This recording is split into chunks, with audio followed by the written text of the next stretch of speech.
right. So let's just say it was, yeah. Great.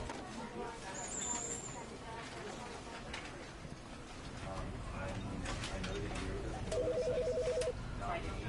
It was like, yeah, I'm glad you said that.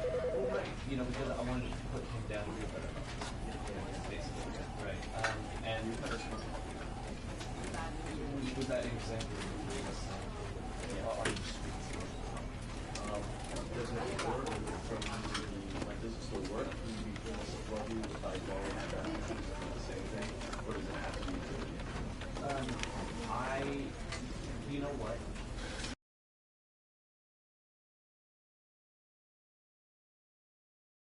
This is the story of a man named Stanley.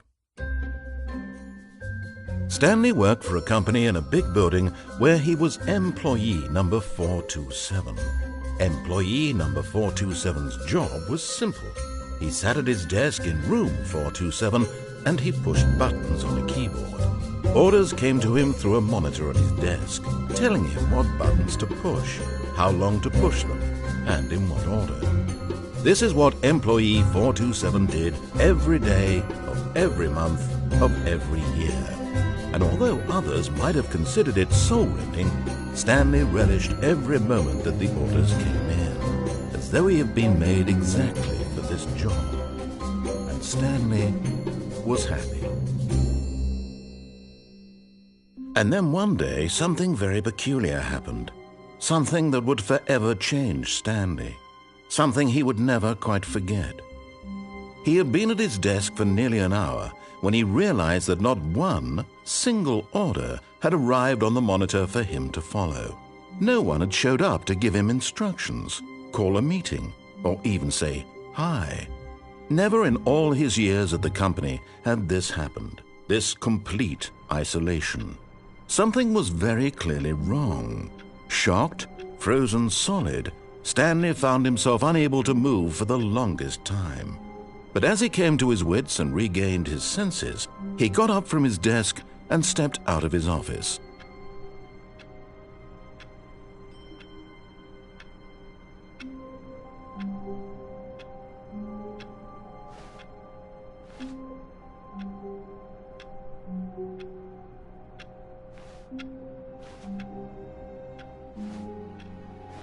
All of his co-workers were gone.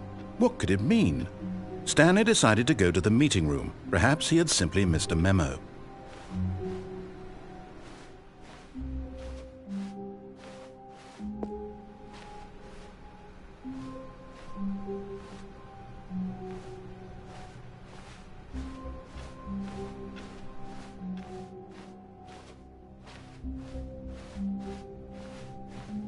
When Stanley came to a set of 2 open doors, he entered the door on his left.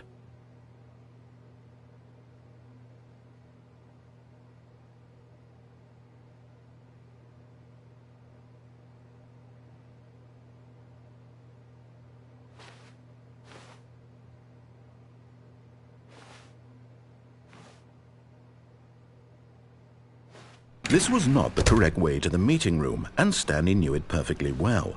Perhaps he wanted to stop by the employee lounge first, just to admire it.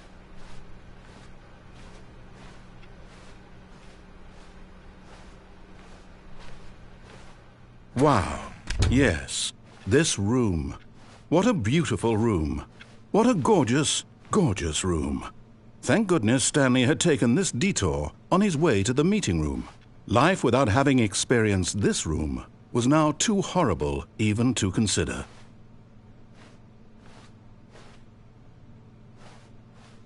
But eager to get back to business, Stanley took the first open door on his left.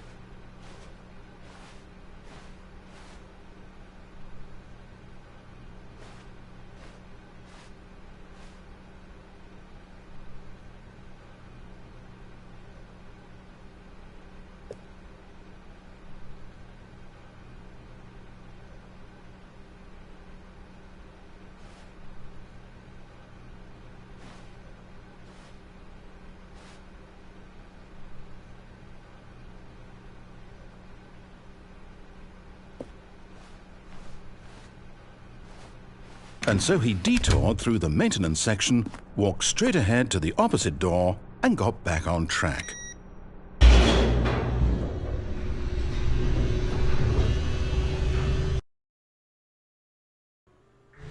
But Stanley didn't want to go back to the office. He wanted to wander about and get even further off track. So now in order to get back, he needed to go, from here it's, left.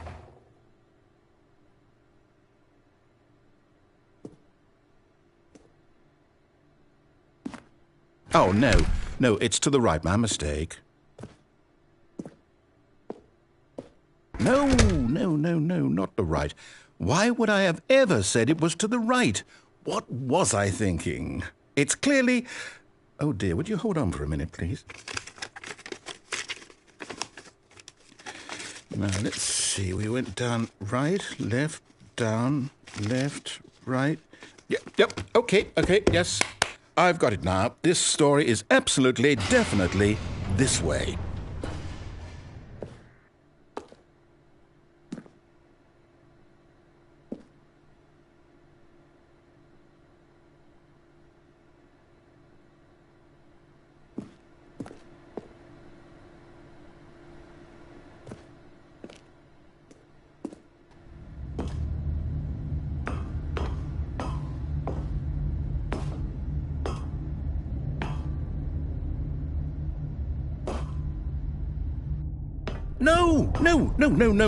No. This isn't right at all. You're not supposed to be here yet. This is all a spoiler. Quick, Stanley, close your eyes.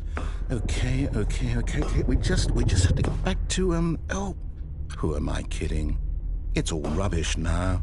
The whole story completely unusable. How about, rather than waste my time trying to salvage this nonsense, we'll just restart the game from the beginning. And this time, suppose we don't wander so far off track, Okay, from the top.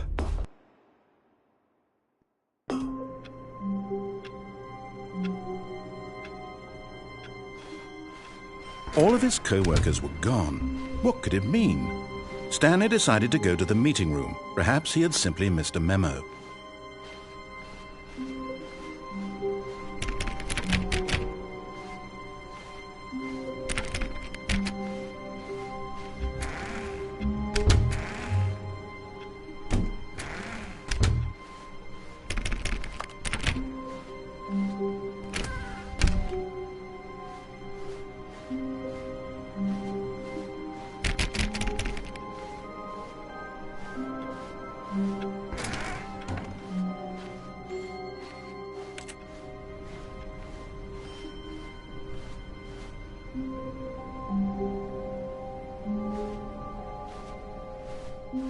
When Stanley... Wait, what? No, I restarted. I swear I definitely restarted the game over, completely fresh. Everything should be... Oh, did something change? Stanley, did you change anything when we were back in that room with all the monitors? Did you move the story somewhere or... Hold on. Why am I asking you? I'm the one who wrote the story. It was right here just a minute ago. I know for sure that it's here somewhere. Okay, then.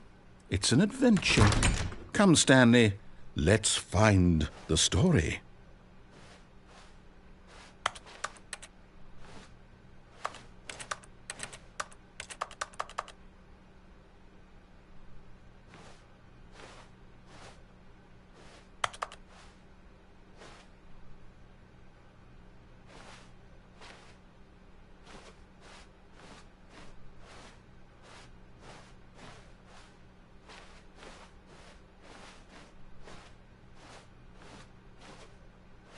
I'll say it. This is the worst adventure I've ever been on. I can promise you there definitely was a story here before. Do we need to restart the game again? Well, I find it unlikely that we'll ever progress by starting over and over again, but it's got to be better than this. Okay, let's give it a shot. Why not?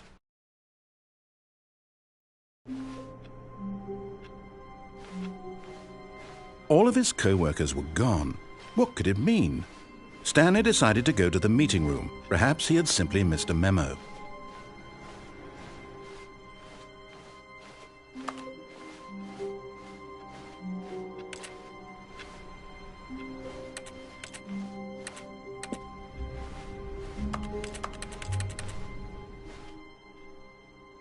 Okay, yep, it's worse. I might be remembering this wrong. It's possible the story is back where we just came from. Why don't we go back the other direction and see if we missed anything?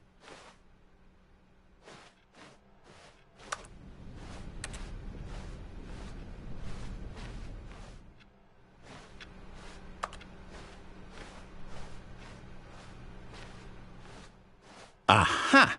I knew we'd missed something. The story. Here it comes.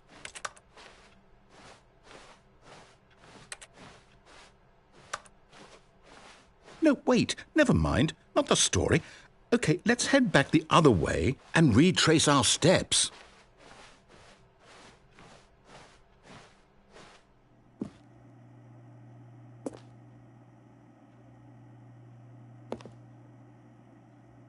Now this... Well, I'll be honest, I don't recognize this place at all. Is this the story? I don't think so. I can't quite recall, but I believe my story took place in an office building. Is that correct? Do you remember, Stanley? Well, do you know what? Since I've completely forgotten what we were supposed to be doing, how about this? You win! Congratulations! I know you put in a lot of hard work, and it really paid off, so good job. Oh, no. No, I don't feel right about this at all. We both know you didn't put in any actual work for that win. Some people win fair and square, and this was not one of those situations. Okay, I'm getting weirded out by whatever this place is. I don't care what might happen this time. I have to restart.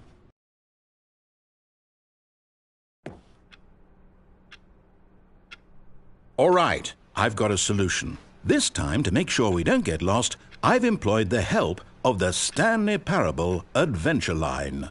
Just follow the line. How simple is that?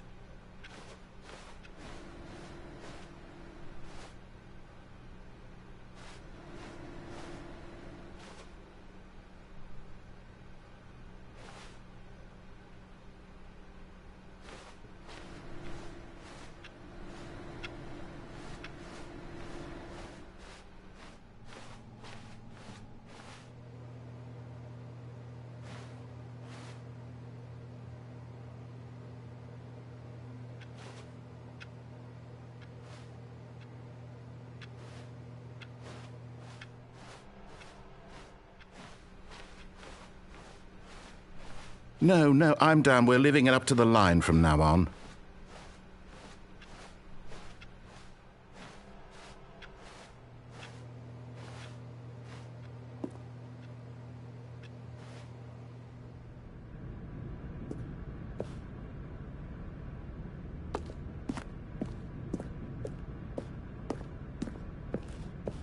You see? The line knows where the story is. It's over in this direction. Onward, Stanley, to destiny. Though, here's a thought.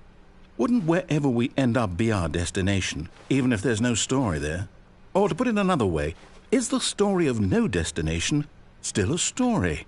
Simply by the act of moving forward, are we implying a journey such that a destination is inevitably conjured into being via the very manifestation of the nature of life itself? Okay, Stanley, I need to follow this train of thought for a minute. Just stick with me. Now, we can both agree that the nature of existence is in fact a byproduct of one's subjective experience of that existence, right? Okay, now if my experience of your existence rests inside of your subjective experience of this office, is this office in fact the skeleton of my own relative experiential mental subjective construct? Whoa. Hang on. That got a bit weird back there. Well, I'd like to apologize. Not sure where I was going with all that. You know what? I think what we need right now is a bit of music to lighten the mood.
music. Go back and look at that fern. Stanley, this fern will be very important later in the story. Make sure you study it closely and remember it carefully. You won't want to miss anything.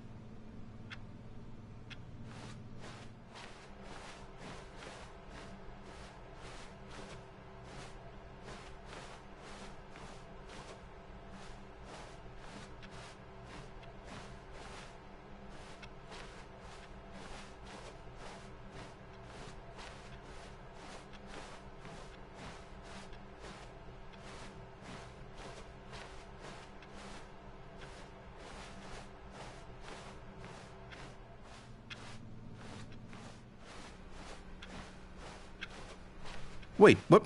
We're back at the office? No. Line, you do know we're looking for the Stanley Parable, right? The story? Is any of this ringing a bell?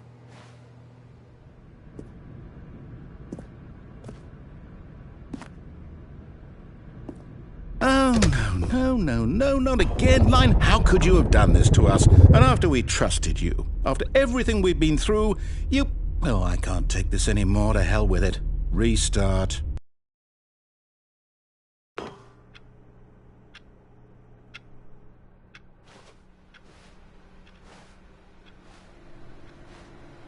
You know what, Stanley? I say forget the adventure line. What's it ever done for us? We're intelligent people, right? Why can't we make up our own story? Something exciting, daring, mysterious. Ooh, this all sounds perfectly doable. Why don't we simply start wandering in, well, I don't know. How about this direction?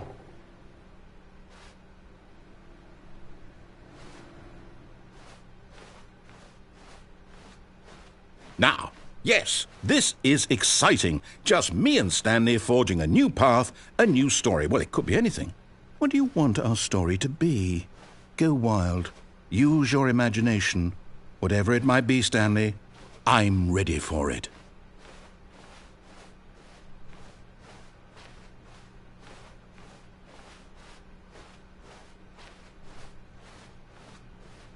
Oh, no, not you again. Stanley, I'd also like to veto the line from having any role in our awesome new story. No lines or monitor rooms. Just don't acknowledge it, and we should be fine.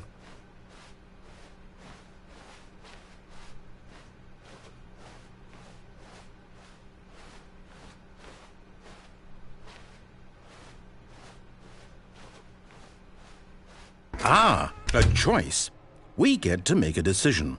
From here, the story is in our control. How important we mustn't squander the opportunity. In fact, I believe I need a minute to think here. Just walk in circles for a minute.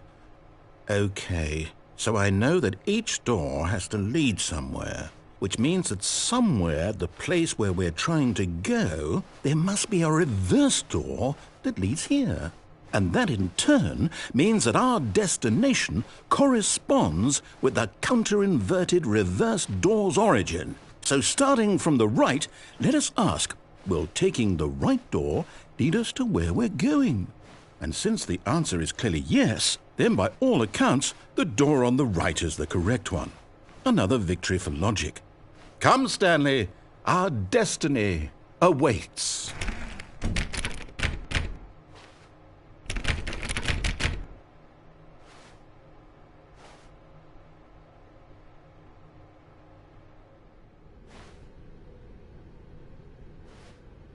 Oh, hold up, what's this? The confusion ending. You're telling me that's what this is? It's all one giant ending? And we're supposed to restart the game, what, eight times? That's really how all this goes? It's all determined? So now, according to the schedule, I restart again. Then what? Am I just supposed to forget? Well, what if I don't want to forget? My mind goes blank.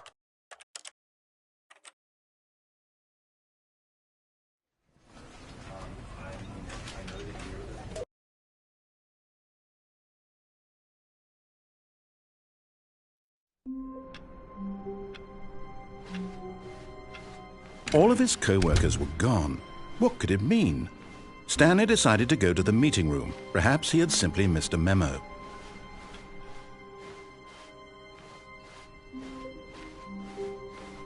When Stanley came to a set of 2 open doors, he entered the door on his left.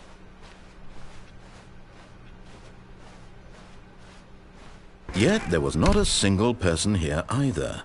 Feeling a wave of disbelief, Stanley decided to go up to his boss's office, hoping he might find an answer there. Coming to a staircase, Stanley walked upstairs to his boss's office.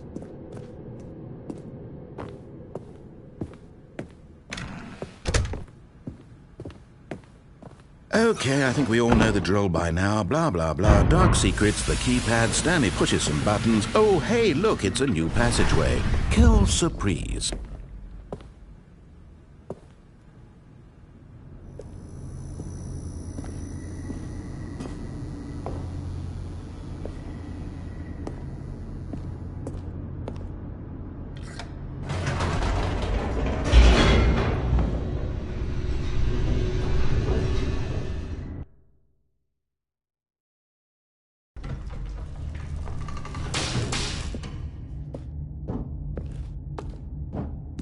Stanley walked straight ahead through the large door that read Mind Control Facility.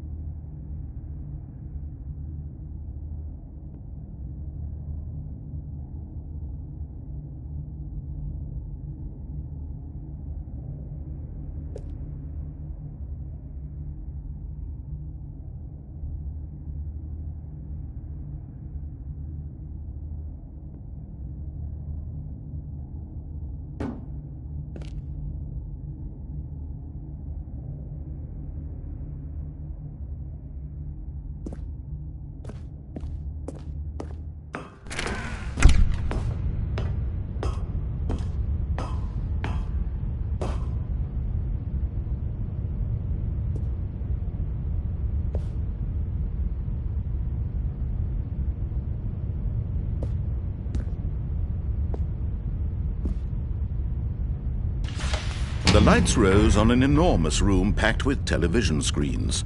What horrible secret did this place hold? Stanley thought to himself. Did he have the strength to find out?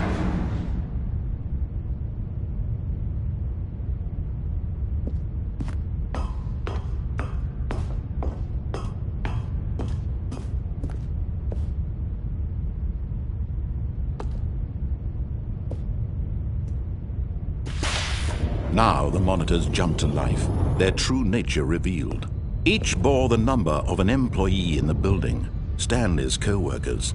The lives of so many individuals reduced to images on a screen, and Stanley, one of them, eternally monitored in this place where freedom meant nothing.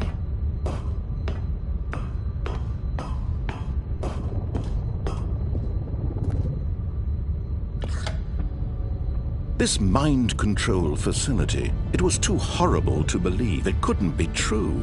Had Stanley really been under someone's control all this time? Was this the only reason he was happy with his boring job? That his emotions had been manipulated to accept it blindly?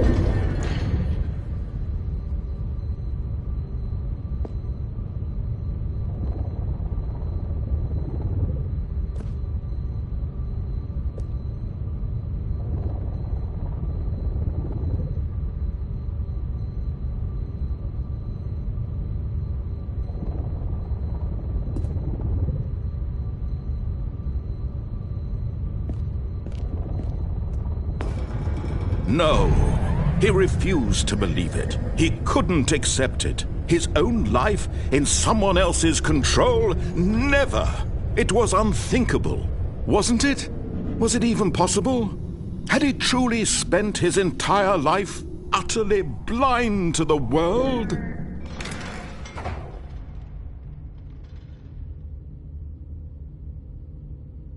But here was the proof, the heart of the operation. Controls labeled with emotions, happy or sad or content, walking, eating, working, all of it monitored and commanded from this very place. And as the cold reality of his past began to sink in, Stanley decided that this machinery would never again exert its terrible power over another human life, for he would dismantle the controls once and for all.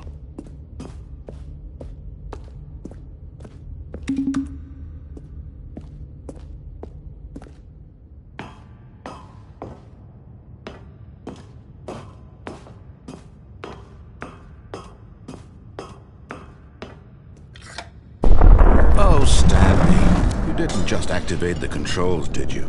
After they kept you enslaved all these years, you go and you try to take control of the machine for yourself. Is that what you wanted? Control? Oh, Stanley, I applaud your effort, I really do. But you need to understand, there's only so much that machine can do. You were supposed to let it go, turn the controls off, and leave. If you want to throw my story off track, you're going to have to do much better than that. I'm afraid you don't have nearly the power you think you do. For example, and I believe you'll find this pertinent, Stanley suddenly realized he had just initiated the network's emergency detonation system. In the event that this machine is activated without proper DNA identification, nuclear detonators are said to explode, eliminating the entire complex. How long until detonation then? Let's say, 2 minutes. Ah, now this is making things a little more fun, isn't it, Stanley? It's your time to shine. You are the star. It's your story now. Shape it to your heart's desires. Oh, this is much better than what I had in mind. What a shame we have so little time left to enjoy it. Mere moments until the bomb goes off. But what precious moments each one of them is. More time to talk about you, about me, where we're going, what all this means. I barely know where to start. What's that? You'd like to know where your co-workers are? A moment of solace before you're obliterated? All right, I'm in a good mood. You're going to die anyway. I'll tell you exactly what happened to them. I erased them. I turned off the machine. I set you free. Of course, that was merely in this instance of the story. Sometimes when I tell it, I simply let you sit there in your office forever, pushing buttons endlessly and then dying alone. Other times, I let the office sink into the ground, swallowing everyone inside, or I let it burn to a crisp. I have to say this, though, this version of events has been rather amusing. Watching you try to make sense of everything and take back the control wrested away from you, it's quite rich. I almost hate to see it go. But I'm sure whatever I come up with on the next go-around will be even better. My goodness, only 34 seconds left.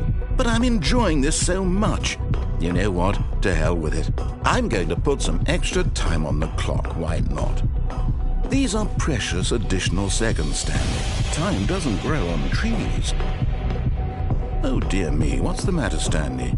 Is it that you have no idea where you're going or what you're supposed to be doing right now? Or did you just assume when you saw that timer that something in this room was capable of turning it off? I mean, look at you. Running from button to button, screen to screen, clicking on every little thing in this room.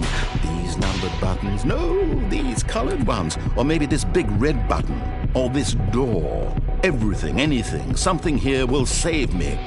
Why would you think that, Stanley? That this video game can be beaten? Won? Solved? Do you have any idea what your purpose in this place is? Stanley, you're in for quite a disappointment. But here's a spoiler for you. That timer isn't a catalyst to keep the action moving along. It's just seconds ticking away to your death. You're only still playing instead of watching a cutscene because I want to watch you for every moment that you're powerless.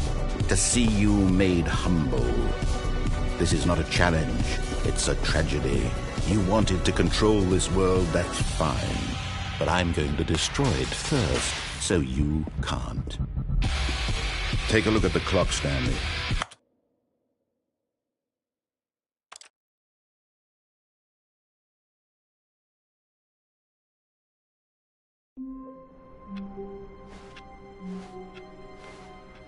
All of his co-workers were gone. What could it mean?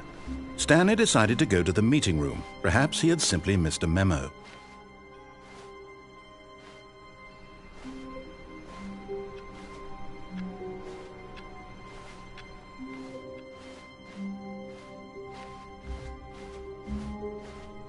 When Stanley came to a set of 2 open doors, this was not the correct way to the meeting room, and Stanley knew it perfectly well. Perhaps he wanted to stop by the employee lounge first, just to admire it. The lounge was sublime, a work of art. What but eager to get back to business, Stanley took the first open door on his left.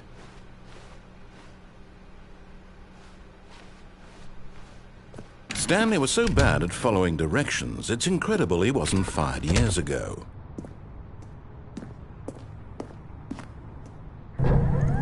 Look, Stanley, I think perhaps we've gotten off on the wrong foot here.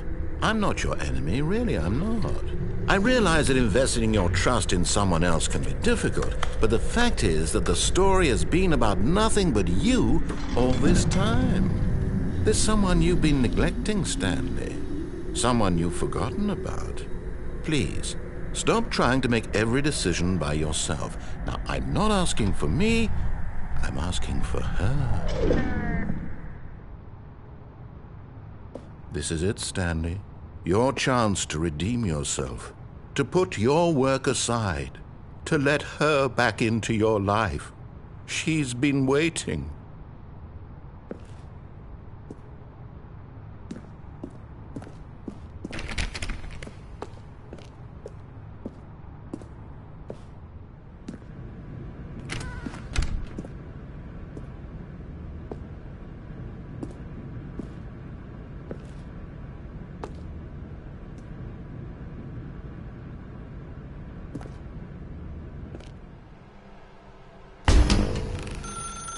That's her, Stanley. You need to be the one to do this, to reach out to her.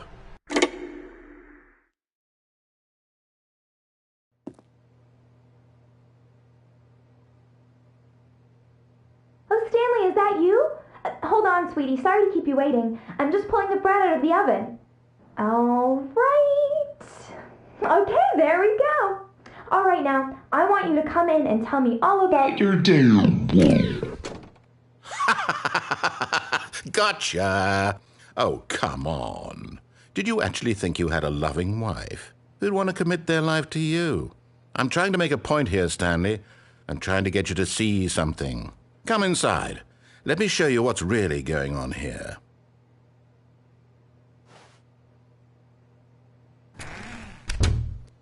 This is a very sad story about the death of a man named Stanley.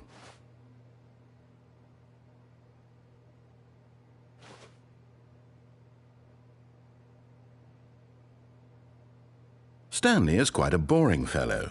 He has a job that demands nothing of him, and every button that he pushes is a reminder of the inconsequential nature of his existence.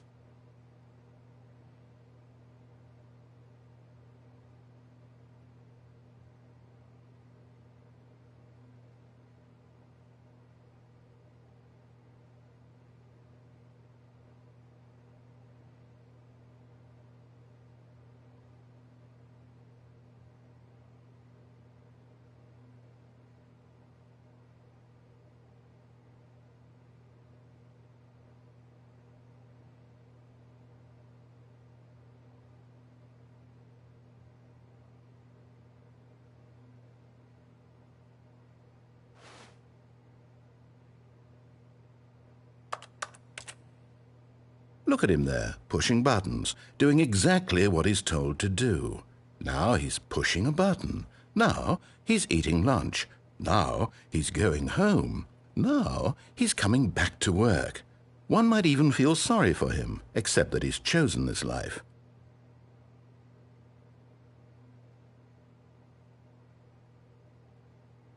But in his mind, in his mind he can go on fantastic adventures. From behind his desk, Stanley dreamed of wild expeditions into the unknown, fantastic discoveries of new lands. It was wonderful, and each day that he returned to work was a reminder that none of it would ever happen to him.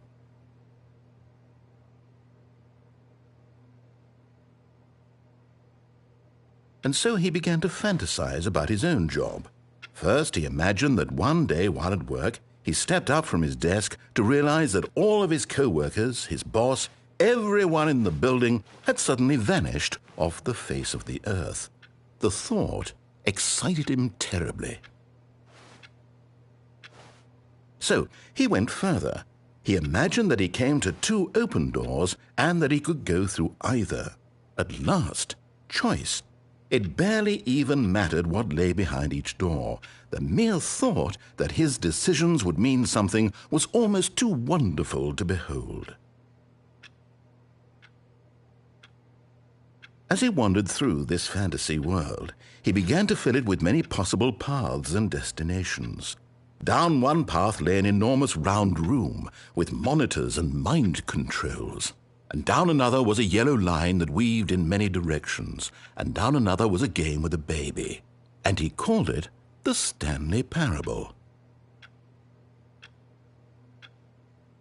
It was such a wonderful fantasy, and so in his head he relived it again, and then again, and again, over and over, wishing beyond hope that it would never end, that he might always feel this free. Surely there's an answer down some new path, mustn't there be? Perhaps if he played just one more time. But there is no answer. How could there possibly be? In reality, all he's doing is pushing the same buttons he always has. Nothing has changed. The longer he spends here, the more invested he gets, the more he forgets which life is the real one.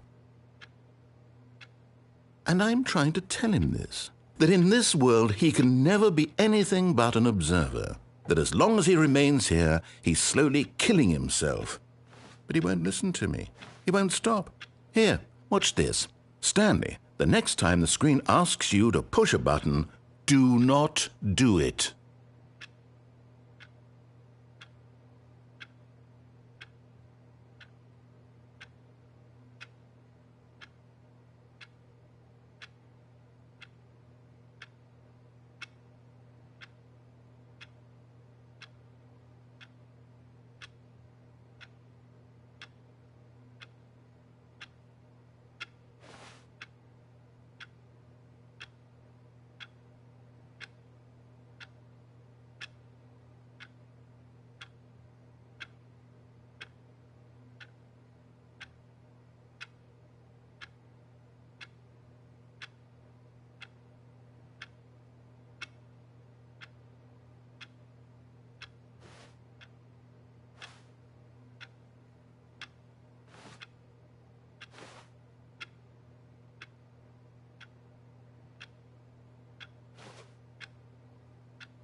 You see? Can he just not hear me? How can I tell him in a way that he'll understand that every second he remains here, he's electing to kill himself? How can I get him to see what I see? How can I make him look at himself? I suppose I can't, not in the way I want him to. But I don't make the rules. I simply play to my intended purpose, the same as Stanley. We're not so different, I suppose. I'll try once more to convey all this to him. I'm compelled to. I must. Perhaps, well, maybe this time he'll see. Maybe this time. And I tried again, and Stanley pushed a button. And I tried again, and Stanley pushed a button. And I tried.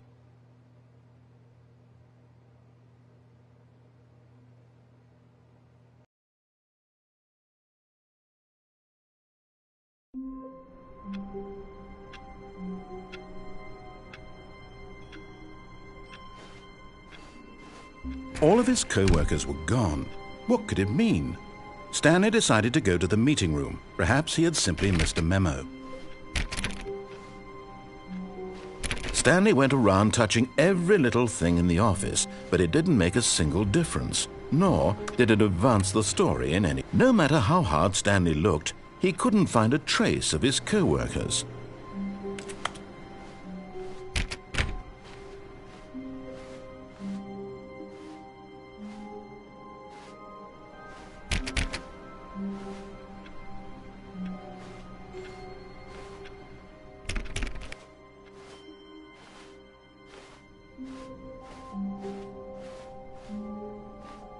When Stanley came to a set of 2 open doors, he entered the door on his left.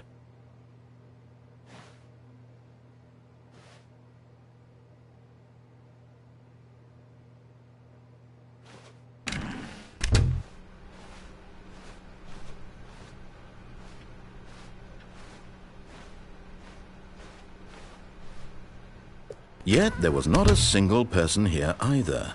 Feeling a wave of disbelief, Stanley decided to go up to his boss's office, hoping he might find an answer there. Coming to a staircase, Stanley walked upstairs to his boss's office.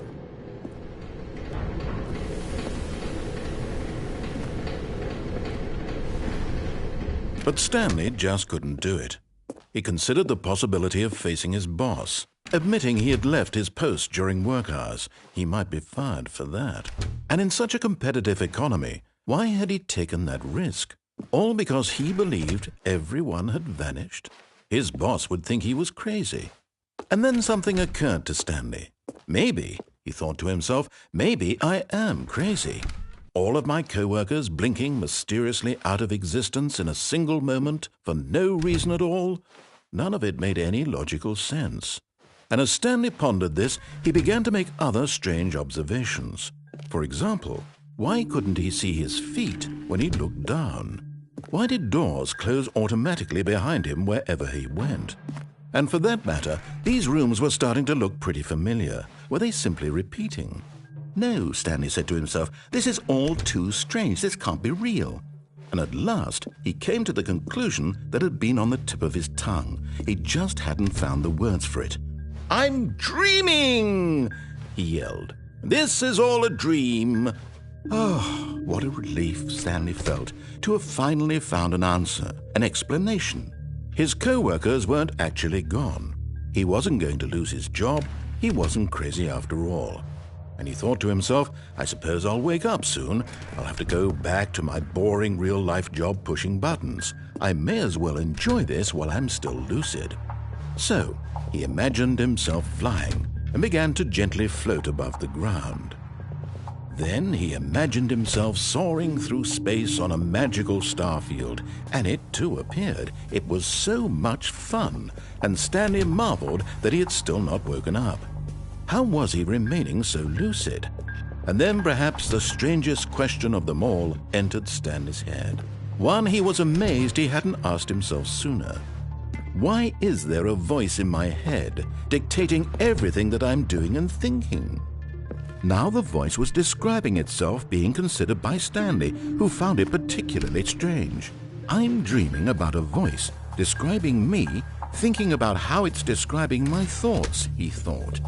And while he thought it all very odd and wondered if this voice spoke to all people in their dreams, the truth was that, of course, this was not a dream.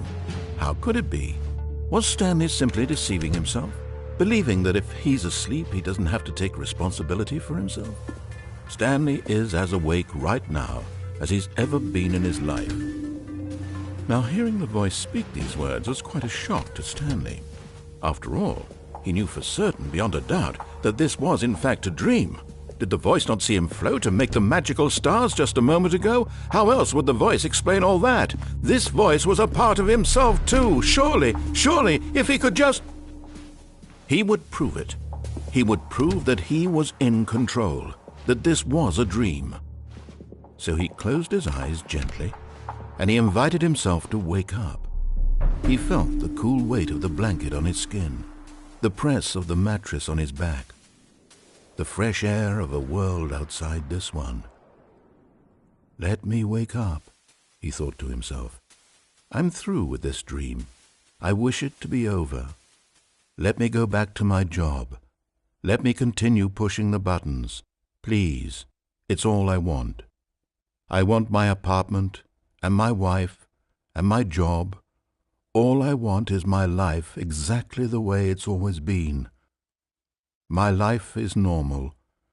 I am normal. Everything will be fine.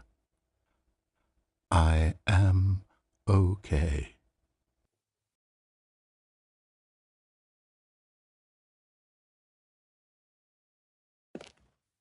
Stanley began screaming. Please, someone, wake me up. My name is Stanley. I have a boss. I have an office. I am real. Please, just someone tell me I am real. I must be real. I must be. Can anyone hear my voice? Who am I? Who am I? And everything went black.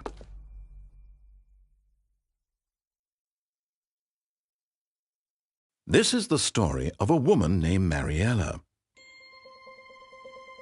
Mariella woke up on a day like any other. She arose, got dressed, gathered her belongings, and walked to her place of work.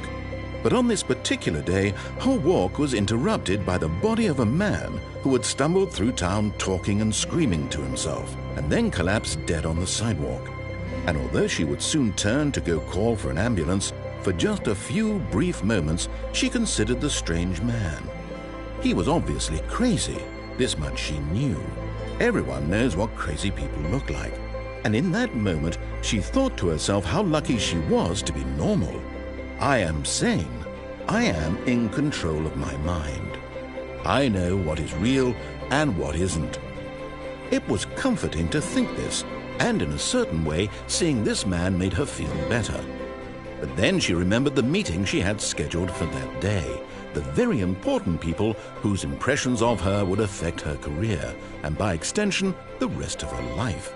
She had no time for this, so it was only a moment that she stood there, staring down at the body.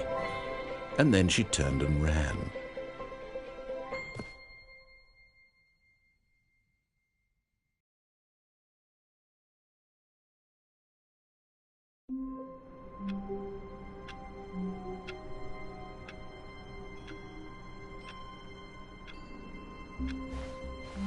Stanley knew the office layout like the back of his hand. It was only a matter of time before he found the others, wherever they were. Just a matter of time.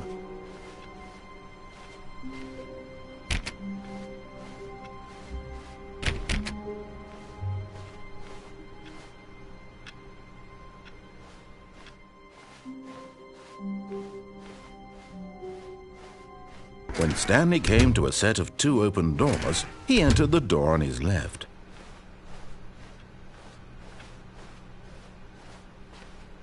Yet there was not a single person here either. Feeling a wave of disbelief, Stanley decided to go up to his boss's office. Hoping he might coming to a staircase, Stanley walked upstairs to his boss's office.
Here's the door, just go.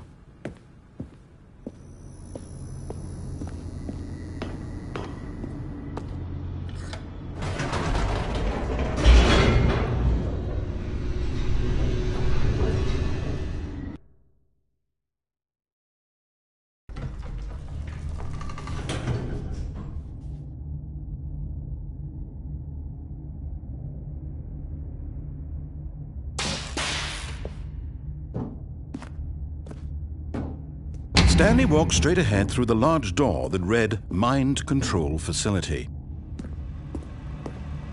Although this passageway had the word Escape written on it, the truth was that at the end of this hall, Stanley would meet his violent death. The door behind him was not shut. Stanley still had every opportunity to turn around and get back on track. At this point, Stanley was making a conscious, concerted effort to walk forward and willingly confront his death.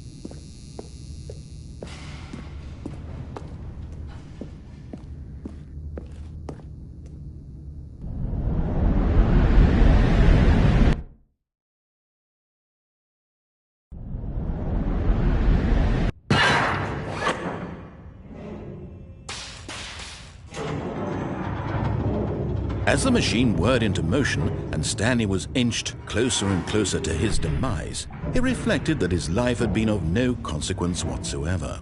Stanley can't see the bigger picture.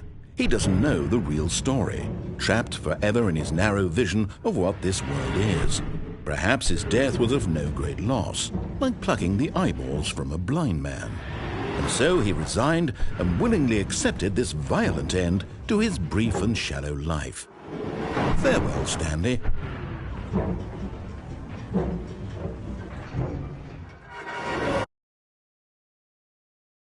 "Farewell, Stanley," cried the narrator, as Stanley was led helplessly into the enormous metal jaws. In a single visceral instant, Stanley was obliterated as the machine crushed every bone in his body, killing him instantly.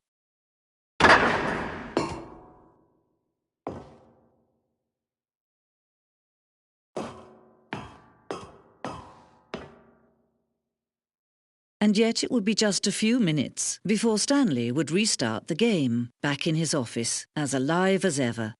What exactly did the narrator think he was going to accomplish?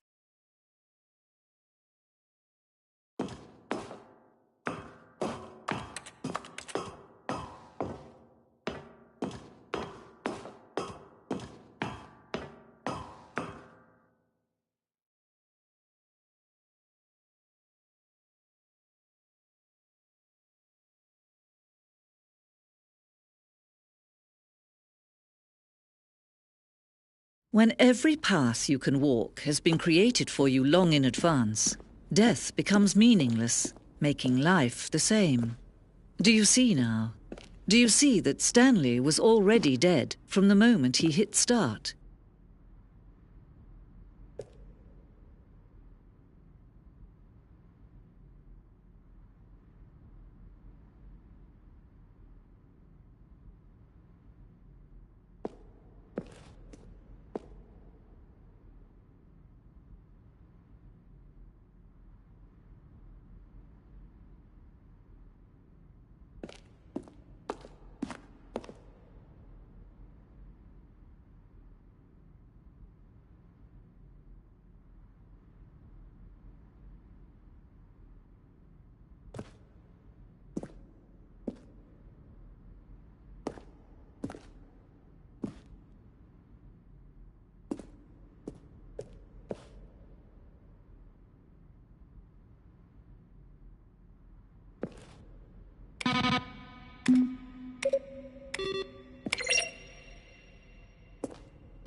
push the number 9. When Stanley came to the lift, he travelled upward to the power source at the top of the facility to end this injustice forever. Then he pushed the number 8.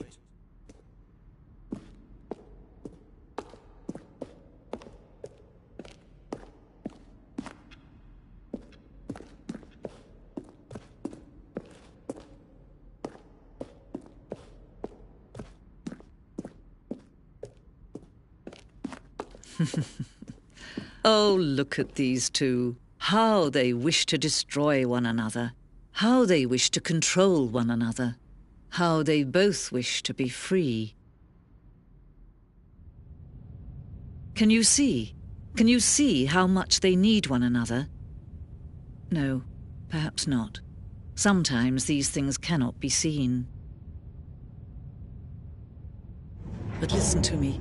You can still save these two. You can stop the program before they both fail. Turn off your PlayStation. There's no other way to beat this game. As long as you move forward, you'll be walking someone else's path. Stop now and it'll be your only true choice. Whatever you do, choose it. Don't let time choose for you. Don't let...